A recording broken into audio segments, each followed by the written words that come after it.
প্রতি 4 থেকে 5 মিনিট অন্তর অন্তর কিন্তু শো পাল্টানো হবে, ইনসাইড অ্যান্ড আউটসাইড দুটোতেই শো পাল্টানো হবে। বাস দিয়ে কিন্তু পুরো যে লোহার স্ট্রাকচার আছে সেটা কিন্তু ঠেকনা দেওয়া রয়েছে, বা বলা যায় যে সাপোর্টের জন্য কিন্তু বাস ইউজ করা হচ্ছে এখানে। সেই সাথে দিনের বেলা এক রকমের শো, রাতের বেলা আরেক রকমের শো কিন্তু আমরা এখানে দেখতে পাবো। রেয়ার সাইডে দেখো, রেয়ার সাইডেও কিন্তু তোমরা শো দেখতে পাবে। সারা সম্পূর্ণ লোহা দিয়ে তৈরি হচ্ছে এই পুজো মণ্ডপ।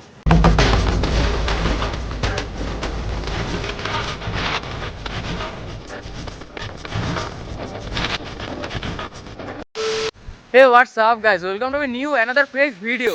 দেখো পিছনে দেখে বুঝতে পারছো, মানে মেন কথা থাম্বনেল, ইন্ট্রো অ্যান্ড এই যে পিছন দেখতে পাচ্ছ, পিছনটা দেখতে বুঝেই যাচ্ছ এই মুহূর্তে আমি রয়েছি কলকাতার সেরা সেরা সেরা সেরা দুর্গাপুজোর যে প্রাঙ্গণ, লিচুতলা পার্ক বা সন্তোষ মিত্র স্কোয়ারের যে মূল পুজো প্রাঙ্গণ সেইখানটায়। আর এইখানে এইবারে যে থিম সেটা সবাই জানো, আমেরিকার লাস ভেগাস ফেয়ার। এটা কিন্তু টোটালি একটা অডিটোরিয়াম হল, যেটা আমরা এবার দুর্গাপুজো এখানে দেখতে চলেছি। 2022-এ লালকেল্লা, 2023-এ রাম মন্দির, তারপর 2024-এ লাস ভেগাস ফেয়ার। মানে আমরা তো প্রত্যেকবার হয়তো কোনো জায়গায় 2D বা 3D প্যান্ডেল অবধি দেখতে পারি, 2D 3Dর বাইরেও কিন্তু 11D একটা শো হতে চলেছে এইখানটায়। বেশি দেরি না করে শুরু করছি আজকের ভিডিও, যা শেষ অবধি দেখতে থাকো। আমি আছি পিয়ুষ দাস অ্যান্ড তোমরা দেখছো বং পিয়ুষ।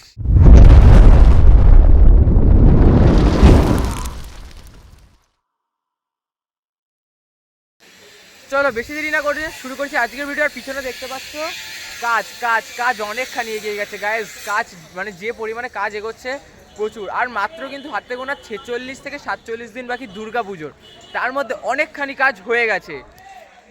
দেখো আমি যদি একবার দেখাই তোমাদেরকে একদম প্রাথমিক পর্যায়ের যে এদের যে স্ট্রাকচার, আর সেই সাথে আজকে কিন্তু আমরা শিল্পীর সাথে কথা বলে জেনে নেব যে শিল্পী কি বলছেন।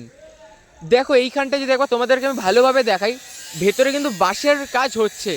দেখো বাঁশ দিয়ে কিন্তু পুরো যে লোহার স্ট্রাকচার আছে সেটা কিন্তু ঠেকনা দেওয়া রয়েছে, বা বলা যায় যে সাপোর্টের জন্য কিন্তু বাঁশ ইউজ করা হচ্ছে। এখানে কিন্তু কোনো রূপের কোনো বাঁশ থাকবে না, বাঁশ ছাড়া সম্পূর্ণ লোহা দিয়ে তৈরি হচ্ছে এই পুজো মণ্ডপ।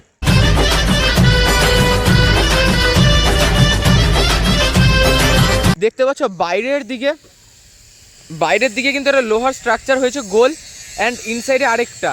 এখন প্রথমে এরা মানে ক্লাব কর্তৃপক্ষ কিন্তু বা যে শিল্পী রয়েছেন সে কিন্তু ভেতরের যে কাজ সেটা আগে করে নিচ্ছে, দেন তিনি বাইরের আউটসাইডের কাজে কিন্তু হাত দেবেন। আর এর আগের একটা ভিডিওতে আমি দেখিয়েছিলাম যে এইখানটায় যে এগুলো রয়েছে না, এই বাঁশ পোতা, এটাতে কি হচ্ছে। তো এইটা দিয়ে যত দূর এখন হয়তো মনে হচ্ছে, মানে এখন আমি বুঝতে পারছি, তাও আমরা শিল্পী থেকে জেনে নেব। দেখো এই যে বাঁশের যেগুলো রয়েছে না, ঠিক এটাকেই কিন্তু মাপ করে এই লোহার যে পাইপটা সেটাকে কিন্তু রাখা হয়েছে। এর অ্যাটসমিন এই যে বাঁশের যে এই রাউন্ড শেপটা, এই রাউন্ড শেপকেই কিন্তু সাহায্যে নিয়ে এই যে পাইপগুলো, মানে এই যে লোহার যে পাইপ সেগুলো কিন্তু রাউন্ড করা হচ্ছে।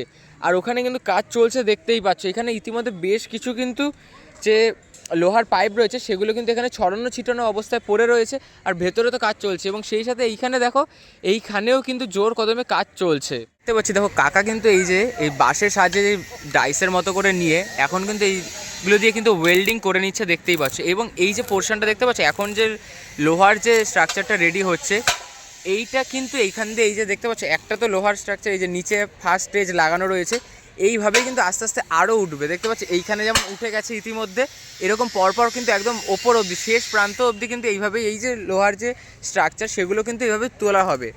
এবং এখানে কিন্তু আমরা শিল্পীকে দেখতে পাচ্ছি। চলো শিল্পীর থেকে আগে জেনে নিই যে সে কি বলছেন থিমটা সম্পর্কে এবং তারা ঠিক কীভাবে এটাকে ফুটিয়ে তুলবে। এই মুহূর্তে কিন্তু আমরা সন্তোষ মিত্র স্কোয়ারের যে মেন যে থিমের যে শিল্পী তাকে পেয়ে গেছি। দাদা কেমন আছো? আচ্ছা, আমরা যেমনটা দেখতে পাচ্ছি এখানে তো এখন বাঁশের এবং লোহার দুটোরই কাজ হচ্ছে। তো এখন আমার যেটা প্রশ্ন, যে মানে এইখানটায় কি বাঁশটা থাকবে না বাঁশটা খুলে দেওয়া হবে পরে? পুরোটাই লোহার স্ট্রাকচার হবে, বাঁশটা কাজের সুবিধার জন্য, আচ্ছা, জাস্ট ওয়েট রাখার জন্য বর্তমান আচ্ছা এর জন্য বাঁধা হচ্ছে, আরও বাঁধা হবে। বাঁশ একটাও থাকবে না, সব লোহারই কাজ হবে। আর এই যে সামনে মানে দুটো জায়গায় দেখতে পাচ্ছি যে লোহার পাইপ দিয়ে রাউন্ড করা হচ্ছে, দুটোতে কি দু রকমের লেয়ার হবে? ওটা মেনলি যে বেসটা দাঁড়িয়েছে ওটা ভিতরের বেস। আচ্ছা, এটা ভিতরের, এটা ফেসটা, এর বাইরের ফেসটা বাইরে এখনও তৈরি, মানে আর তৈরি হচ্ছে। বাইরে লাগানো, ভিতরে কাজটা শেষ হলে বাইরে। আচ্ছা, মণ্ডপের ভেতরে আর বাইরে দু জায়গায় তো স্ক্রিন লাগানো হবে? না না, তাহলে মানে প্রজেক্ট যেটা শোটা চলবে সেটা ওটা চলবে বাইরে, যেরকম লাস ভেগাসে আছে তাদের মতো করে আছে, এটা আমাদের মতো করে হবে। আচ্ছা, মানে শোটা কিসের মানে দিয়ে প্রজেক্টর শো টাইপের কি করা হচ্ছে? না, এটা এলইডি লাইট দিয়ে হবে। আচ্ছা, মানে স্ক্রিনের ওপর যে শোটা হয় সেটা হবে এখানে। ভিতরটা আচ্ছা প্রজেকশন দিয়ে আপনার মহালয়া টহলা বিভিন্ন ধরনের কিছু দেখানো হবে। আচ্ছা, মানে বাইরে আর ভিতরে দুটো জায়গায় শো চলবে? দুটাই শো চলবে। আচ্ছা, আর বাইরেরটা দিনের বেলা দিনের মতো থাকবে, আলাদা রকম থাকবে, রাত্রে আলাদা রকম থাকবে। সকালে বিকালে দুপুরে সব সময় মানে সারাক্ষণই শো চলতেই থাকবে? চলতে থাকবে। আর এইখানে যে বাইরের যে কাজটা, এটা এখন তো ভেতরটা হয়েছে, বাইরেটা কবে দিয়ে শুরু করবে বলে তোমাদের আইডিয়া? আমাদের আইডিয়া 3-4 দিনের পর থেকে বাইরে হবে। এখন ভিতরটা শেষ করে ভিতরে কাজ চলবে, আবার বাইরের কাজ আছে, অন্যান্য কাজ আছে, এগুলো কাজ চলতে থাকবে। আচ্ছা, লাস্ট ফিনিশ হয়ে গেলে, এবার সব মাল কমপ্লিট হয়ে গেলে, এত উঁচু তো, তারপরে বাঁশগুলো আস্তে আস্তে খোলা হবে। আচ্ছা। কাজ কবে শেষ হচ্ছে মোটামুটি? আমরা মহালয়ার পরের দিনই শেষ। মহালয়ার পরের দিন, তার মানে তারপরেই তো উদ্বোধনের ব্যবস্থা রয়েছে। আর যেটা মানে মাঠটা তো আমাদের অনেক বড় এখানে সন্তোষ স্কোয়ারে। কাজ থাকবে, সেটা পরের ভিডিওতে বলবো। আচ্ছা, মানে এখন এটা হচ্ছে মূল পুজো প্রাঙ্গণটা এবং মাঠে আরো নানা রকমের কাজ হবে। এটা মেন মণ্ডপ, বাইরের স্ট্রাকচারটা আছে, তার থেকে আরো 4 ফুট বেরোবে বাইরের দিকে। আচ্ছা, হ্যাঁ, এটা মেনলি মানে এই মণ্ডপ ছাড়াও মাঠ জুড়ে আরো কিছু কাজ থাকছে? কাজ তো থাকবে। আচ্ছা। আর আলোকসজ্জা এবার তো মনে হয় না খুব একটা লেজারের কিছু থাকবে? লেজার কিছু থাকবে। আচ্ছা, টোটালি স্ক্রিনের ওপর লাইটিংটা থাকছে। এলইডি। আচ্ছা, ধন্যবাদ। আমি এখানটায় চলে আসলাম, আর এখানে তো দেখতেই পাচ্ছি এখানে কিন্তু সারি সারি কিন্তু লোহার পাইপ পড়ে রয়েছে। আর যেমনটা দেখো এখানে কিন্তু অলরেডি এক ধরনের স্ট্রাকচার কিন্তু ঠিক ডি এর মতো অনেকটা, দেখো এইভাবে এনে দেন এপাশ থেকে আবার ঘোরানো, অনেকটা ডি শেপের মতো, আমাদের ইংরেজি লেটার ডি এর মতো কিন্তু শেপ এখানে রাখা রয়েছে। এবং এটাকে হয়তো কোনোভাবে এই যে থিম হচ্ছে এর ওপর কোনোভাবে ইনস্টল করা হবে। আর এখানে কিন্তু কাটিং অ্যান্ড ওয়েল্ডিং দুটোই হচ্ছে, দেখতে পাচ্ছি এখানে কাটিংয়ের মেশিন রয়েছে, অ্যান্ড ওখানে তো কাকারা ওয়েল্ডিং করছেই।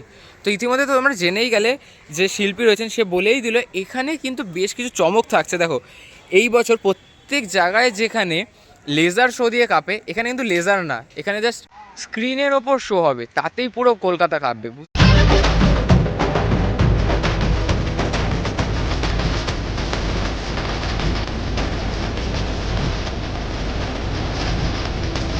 এই যে মানে ইনসাইড তো ওইটা অ্যান্ড আউটসাইড এটা দেখতে পাচ্ছ, আউটসাইডের থেকে আরও কিছুটা কিন্তু বেরিয়ে আসবে, 4 থেকে 5 ফুট করে কিন্তু এক্সট্রা বাড়তে হবে বাইরের দিকে। বুঝতে পারছো কতটা সুন্দরভাবে কিন্তু জায়গাটা সেজে উঠবে।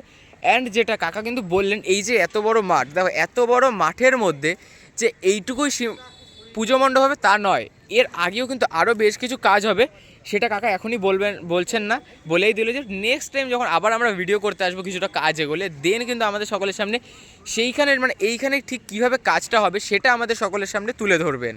এই মুহূর্তে আমি যে এদের যে মূল যে পুজো মণ্ডপ, এদের তো এখানে পুজোর যে বেদি সেটা অলওয়েজ করাই রয়েছে, দেখতে পাচ্ছ এখানে হচ্ছে মাতৃ প্রতিমা হয়, মানে পূজিত হন। আর এখানে সবচেয়ে বড় কথা যেটা, এখানে যে শিল্পী মিন্টু পাল, মানে প্রতিমা শিল্পী যে মিন্টু পাল, তিনি কিন্তু এখানে যেমনই থিম হোক মাতৃ প্রতিমায় কিন্তু একটা সাবেকিয়ানার ছোঁয়া রাখেন, এবং যার কারণে মানে বাইরে দিয়ে যতই আধুনিক মডেল হয়ে থাকুক, ভেতরে কিন্তু আমাদের যে মায়ের যে প্রকৃত রূপ সেটা কিন্তু আমরা দেখতে পারি। আর এখন যদি একবার দেখাই, দেখো একদম মেন সেন্টার, এই যে সেন্টার, অ্যান্ড এখানে ওপরেটা দেখো, ওপরে কিন্তু চারিদিক থেকে এসে এখানে কিন্তু জয়েন্ট হচ্ছে, অ্যান্ড পাইপগুলো দেখো এখান দিয়ে এখানে এসছে, অ্যান্ড সেই সাথে যে শুধু এই অবধি মানে আউটসাইড হবে তা নয়, এই পাশেও তোমরা যদি রেয়ার সাইড দিয়ে দেখো, রেয়ার সাইডেও কিন্তু তোমরা শো দেখতে পাবে।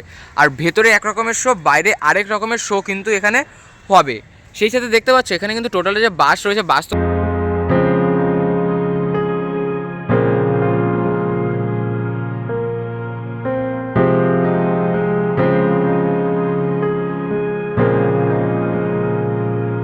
প্রত্যেক জায়গায় কিন্তু স্কোয়ার শেপের কিন্তু তাদের যে ইন্টেরিয়ারটা হয়ে থাকে সেটা হয়ে থাকে। বাট এইখানে কলকাতার সন্তোষ মিত্র স্কোয়ারের যে পুজো মণ্ডপ, সেইখানে কিন্তু রাউন্ড শেপ, টোটালি রাউন্ড শেপে কিন্তু এদের পুজো মণ্ডপটা সেজে উঠছে। দেখো টোটাল রাউন্ড কিন্তু, হ্যাঁ এই টোটালটা কিন্তু রাউন্ড শেপে হচ্ছে।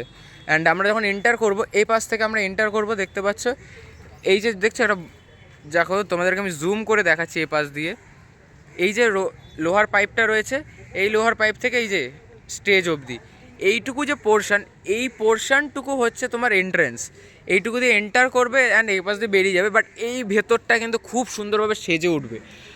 আগের বছরে রাম মন্দির ছিল ভেতরে, মানে রাম মন্দিরের আদলে ভেতরটা পুরো সেজে উঠেছিল, এবং এই বছর লাস ভেগাস পেয়ার, অর্থাৎ ভেতরে কিন্তু আমরা এক রকমের বলতেই পারি যে শো দেখব, এবং এক প্রকারের না, এটা শো নানান রকমের চলবে। এবং সেই সাথে দেখতে পাচ্ছ বেশ সুন্দরভাবে কিন্তু কাজ চলছে, আর পরবর্তীকালে যখন বাসের স্ট্রাকচার খুলে দেওয়া হবে বেশ সুন্দর লাগবে কিন্তু জায়গাটা। ওই যে দেখা যায় মূল খুঁটি, চলো মূল খুঁটির সামনে যাই। মূল খুঁটি যেটাকে কেন্দ্র করে এবারের যে এদের থিম সেটা কিন্তু প্রস্তুত হচ্ছে। আর সবচেয়ে বড় কথা, খুঁটিটা কিন্তু এদের সেই গাছের গুঁড়ি, বাট এর যে পুরো পুজো মণ্ডপ সেটা কিন্তু গাছের গুঁড়ি দিয়ে নয়, টোটালি কিন্তু লোহার স্ট্রাকচার। মানে বুঝতে পারছো, বাঁশ নয়, লোহা দিয়ে তৈরি হবে এই পুজো মণ্ডপ। তো এই হলো, দেখো এখানে কত সুন্দরভাবে কিন্তু খুঁটিটা এখনও, মানে খুঁটিটার মধ্যে কিন্তু এখনও সেই নতুনের ভাবটাই রয়েছে। একদম উপরে দেখো সেই ফুলগুলো রয়ে গেছে, এত প্রাকৃতিক দুর্যোগ যাচ্ছে তাও মানে কোনোভাবে কিন্তু খুলে যায়নি, ক্ষয়নি, সবই মায়ের আশীর্বাদ। দেখো বেশ সুন্দরভাবে কিন্তু সেজে উঠছে। পাচ্ছি দেখো কাকারা কিন্তু বাঁশের যে টুকরোগুলো না সেগুলো কিন্তু মাটিতে পুঁতছেন, অ্যান্ড এই পুঁতে কিন্তু মানে মাটিতে এই বাঁশের স্ট্রাকচারগুলো পোতার মাধ্যমেই কিন্তু তারা যে লোহার পাইপটা সেটাকে কিন্তু যে এদের যে প্রয়োজনীয় শেপ সেটাই কিন্তু নিয়ে আসছে, অর্থাৎ যে রাউন্ড শেপটা সেটা কিন্তু এইভাবেই আনছে। দেখো এখানে এনেছে, এইখানে আরও একটা দেখো কাকারা এখন শিফট করছে ওটাকে, অ্যান্ড এইটাই কিন্তু এইগুলো, এই যে এত বড় বড় যে লোহার পাইপের স্ট্রাকচার, এই লোহার পাইপগুলোই কিন্তু এইখানে ইনস্টল করা হচ্ছে। এর ওপর কিন্তু এলইডি স্ক্রিন ইনস্টল করা হবে, দেন সেই স্ক্রিনের ওপরেই কিন্তু আমরা নানান রকমের শো এখানে দেখতে পারবো। আশা করি জানতেই পারলে আর বুঝতেই পারলে যে এইখানটা ঠিক কীভাবে সেজে উঠতে চলেছে। এবং এইখানে কিন্তু সবচেয়ে বড় কথা যেটা, প্রতি 4 থেকে 5 মিনিট অন্তর অন্তর কিন্তু শো পাল্টানো হবে, ইনসাইড অ্যান্ড আউটসাইড দুটোতেই শো পাল্টানো হবে। সেই সাথে দিনের বেলা এক রকমের শো, রাতের বেলা আরেক রকমের শো কিন্তু আমরা এখানে দেখতে পাবো। আশা করি আর বুঝতে অসুবিধা নেই যে এখানটা ঠিক কতটা চমকপূর্ণভাবে আমাদের সকলের সামনে দুর্গাপুজোয় উপস্থাপনা করতে চলেছে লাস ভেগাস ফেয়ার। তো আর বেশি দেরি না করে শেষ করি আজকের ভিডিও। দেখা হবে, ততক্ষণ যেন সুস্থ থাকো। আবার নতুন কোনো একটা কন্টেন্ট, নতুন কোনো পুজোর সাথে বা নতুন কোনো পুজোর আপডেটের সাথে দেখা হবে। টাটা।